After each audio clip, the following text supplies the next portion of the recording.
What's going on, guys? Just gonna bring you 3 training sessions. First one up is close grip. This is week 3 of the off season, so still hitting up some eights. Just added a few more pounds from last week. The good thing is that I was able to hit the same weight for the same sets at a consistent rate, so kind of tells you that things are moving along quite nicely. Um, do I need the velocity device to tell me that? No, I can kind of figure it out, but it's just good to have. It's a good indicator. Um, it's just a good guide, a good gauge to let you know that things are progressing. It's just another way to make your training more efficient and more optimal. So worked up to 355 for 5 sets of 8 on a close grip bench. Triceps are building up pretty strong. This is the closer than the normal close grip. I go all the way to the smooth in my off season, and then I'll widen up just a little bit when it comes to peak in time, just to get a little bit more specific.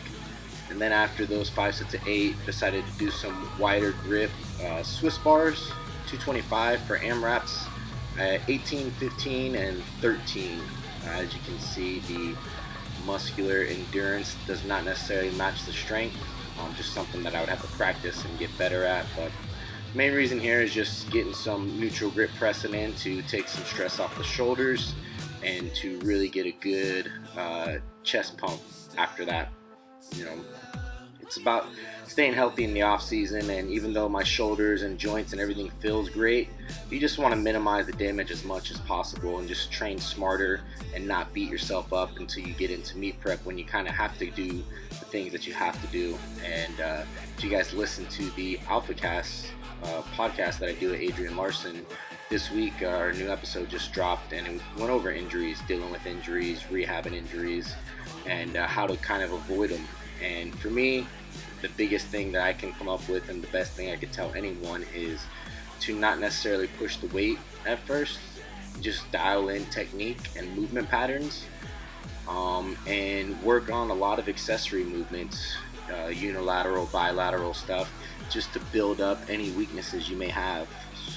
So let's say if your left leg is significantly weaker than your right leg, but you kind of wanted to go straight into doing like a daily undulated periodization, since that seems to be the popular thing, where you bench, squat, and deadlift 4 to 5 times a week. So if you're squatting and pulling with and muscle imbalance, 3 to 4 times a week, you do that for, let's say, roughly 6 to 8 months without fixing the imbalance, what do you think is going to happen, right? You're going to create all kinds of hip pain, you're going to create knee pain, you're going to create all kinds of discomfort and issues that you're going to have to fix later on down the road by having that imbalance, right? So the key to prevent injuries is to, one, do a self-assessment, figure out what is lagging, what is weak. By doing that, you're going to be able to put the exercises in place and implementing them, whether it be prehab or whether it be post-workout, whether it be in your workout. And by building those weaknesses up, then when you go back to your main movers, you'll have a better motor pattern, you'll have better movement with less chance of injury. Most injuries occur through bad movement patterns.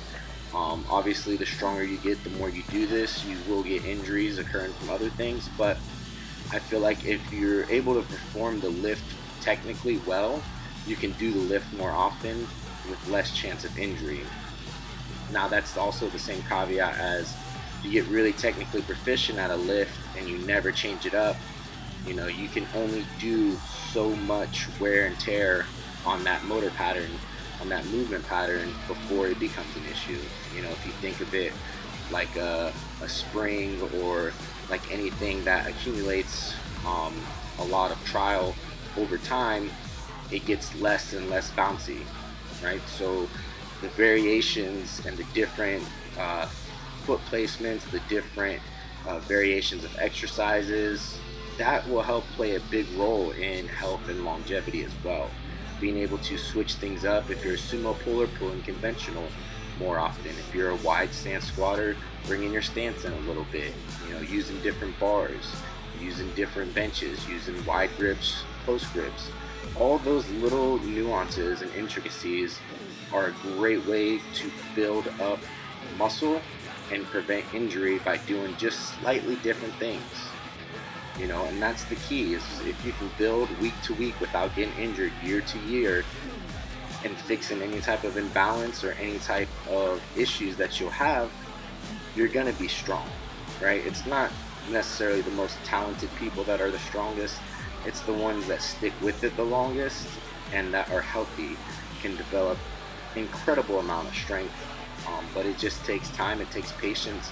Most people, they want to, do the cool training thing that's going on and not take the time to really work on what they're doing, and they'll do meets after meets after meets and not really take the time to build up any on any of their weaknesses.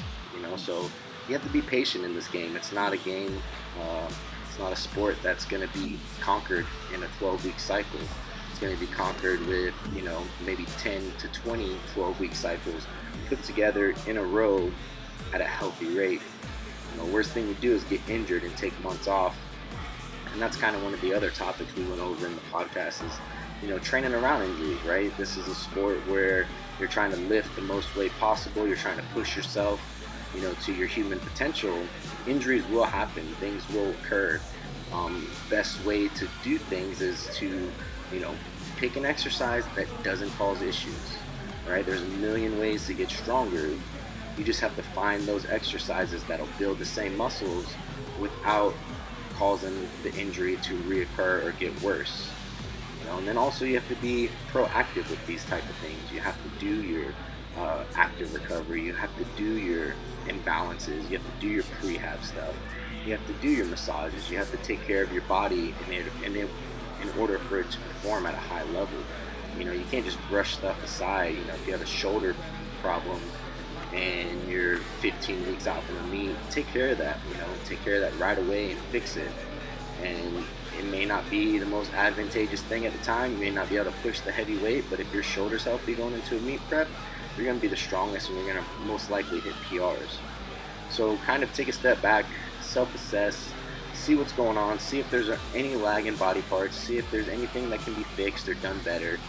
Do that before you move on to just putting weight on over and over again, right? It's not so much about what you can lift right now, it's about what you're building so that you're capable of lifting more in the future. So if you guys like the video, make sure you subscribe, like, and share. Until next time, guys, take care.